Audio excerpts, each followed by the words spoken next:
Chapter 2. Good morning. It's 3:57 a.m. and I'm chewing an apple. My name is Emmett. I'm 44 and I earn a living editing medical textbooks. I have a wife, Claire, and 2 children. When I made the fire in here yesterday, I clicked on a table lamp in order to see what I was doing.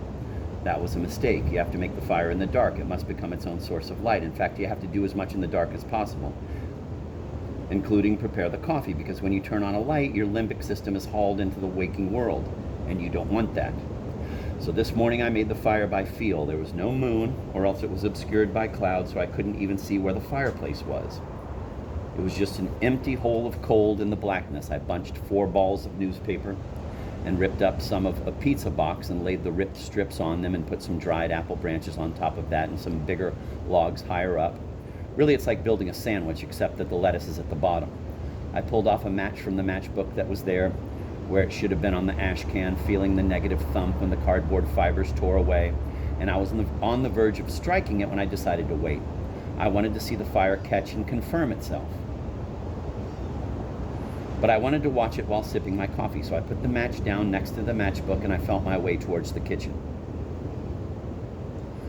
There was a very faint green circle of light on the floor of the dining room that I thought was a diverted reflection of a distant street light. But it turned out to be coming from the tiny green bulb and the smoke detector in the ceiling. I opened the cabinet and felt for a curve of mug. I didn't pull it from the shelf right away, since we sometimes pile mugs on top of mugs, tipping them slightly so that the top mug can rest there. And if I pulled a mug down without being careful, one of the upper berth mugs might fall. But my octopus-like fingers found nothing nearby that was unstable, and so I took the mug down from the shelf. Which mug was it? I had no idea what color it was. I could feel the baked-on pattern under my fingers, but I couldn't make out what it was. We have several mugs from railroad museums. I thought it might be one of them.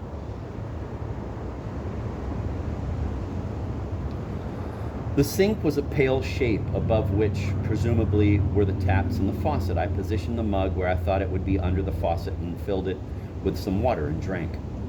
You should always start your day with a drink of water. Then I made coffee, also by feel, and there was a sudden howl of light when I opened the refrigerator to pour some milk in my coffee. And then I came back in here and put the coffee down on the top of the ash can. It was time to light the fire. I felt for the single match that I'd laid out in readiness. It wasn't there. I must have brushed it off when I was setting down the mug. No problem. I found the book of matches easily and opened it. But then my fingers felt nothing but cardboard stumps, like a row of children's teeth just coming in. It had been the last match in the matchbook. Well, I needed a match to start the fire. I went back into the dining room. Usually on the dining room mantle there's a little Japanese bowl with a matchbook or 2 in it, because we have a fire in there when we have people over for dinner. I started at the right-hand side of the mantle and I made little finger bunching motions. Match bowl, match bowl.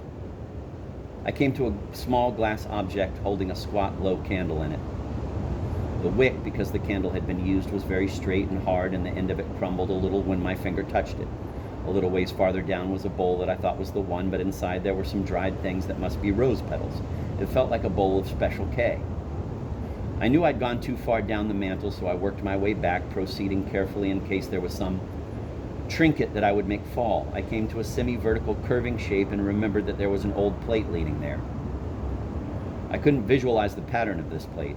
Claire loves china, but I can only keep in mind the china we use every day.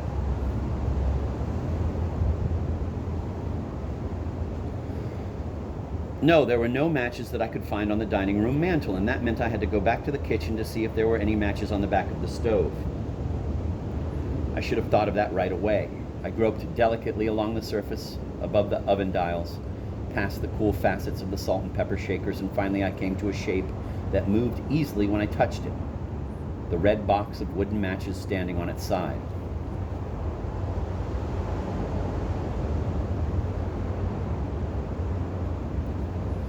I walked back to the living room and took a seat in the fire chair, and I pushed open the drawer of the matchbox, feeling both sides of the inner sliding tray when it emerged to be sure that I wouldn't open it upside down and allow the matches to tumble plinkingly out.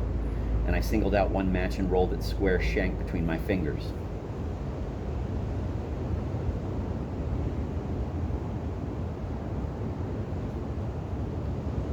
When I struck it, In the profundity of the dark, I could see the dandelion head of little sparks shooting out from the match head and the eagerly waving arms of the new flame before it calmed down. The match flares more on the side away from where you slide it. Or am I wrong? Is there more flare on the side that has touched the striking surface? I held the little flame to the scalloped hems of the balled-up newspaper lumps all along the front, and the fire worked its way in under the 3 logs, and soon I could feel its warmth on my shins.